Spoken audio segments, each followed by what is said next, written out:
దీక్షకు మద్దతుగా ఈరోజు దుబ్బాక పట్టణ స్వర్ణకార సంఘం అధ్యక్షులు ఎస్ఎన్ చారి గారి ఆధ్వర్యంలో దుబ్బాక నుండి వారికి మద్దతుగా రావడం జరిగింది. ఇక్కడ జరుగుతున్నటువంటి రిలే నిరాహార దీక్షలో పాల్గొనడం జరిగింది. ఏదైతే ఇప్పుడు వచ్చిన జ్యువెలరీ షాప్ ఏదైతే ఉందో వాళ్ళు అడ్డుకోవడానికి ప్రయత్నిస్తున్నారు, అడ్డుకుంటారు కూడా.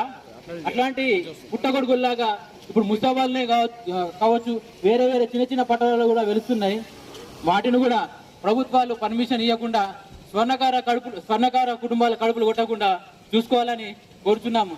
గత ప్రభుత్వం కూడా చెప్పింది, ఒక స్వర్ణకారులకు ఒక ఫెడరేషన్ ఏర్పాటు చేసి వారి వెనుకబడ్డ కుటుంబాలకు ఉపాధి కల్పిస్తూ వాళ్ళకు సబ్సిడీతో పొందిన రుణాలు కల్పిస్తామని చెప్పి కూడా మాట ఇవ్వడం జరిగింది. ఆ ప్రభుత్వం చేయలేకపోయింది. మళ్ళీ కొత్త ప్రభుత్వం వచ్చింది.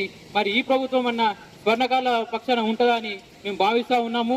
ఇట్లాంటి జ్యువెలరీ షాపులకు పర్మిషన్ ఇవ్వకుండా స్వర్ణకారు కుటుంబాల కడుపులు ముస్తాబాద మండల సంఘం, అదేవిధంగా పట్టణ స్వర్ణకార సంఘ సోదరులందరూ కూడా వారు బతుకు పోరాటం కోసం మా కుల వృత్తిని నమ్ముకొని మేము పనిచేస్తూ ఉంటే ఇక్కడి నుంచో వచ్చి మా పుట్ట కొట్టడానికి వచ్చినటువంటి మార్వాడి సోదరుడు జగదాంబ జ్యువెలర్స్ పేరున ముస్తాబాద్లో గత 15 రోజుల క్రితం 6,000 అద్దె ఉంటే దాన్ని 12,000కు పెంచి అద్దెకు తీసుకొని ఇక్కడ ముస్తాబాద్లో షాప్ ప్రారంభించడానికి సిద్ధపడతా ఉన్నారు.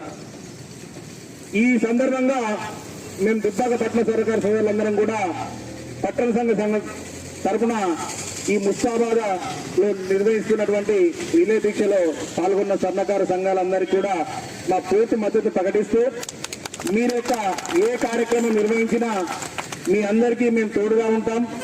మీరు చేసేటువంటి ప్రతి పనులు భాగస్వామ్యం అవుతాం. చివరి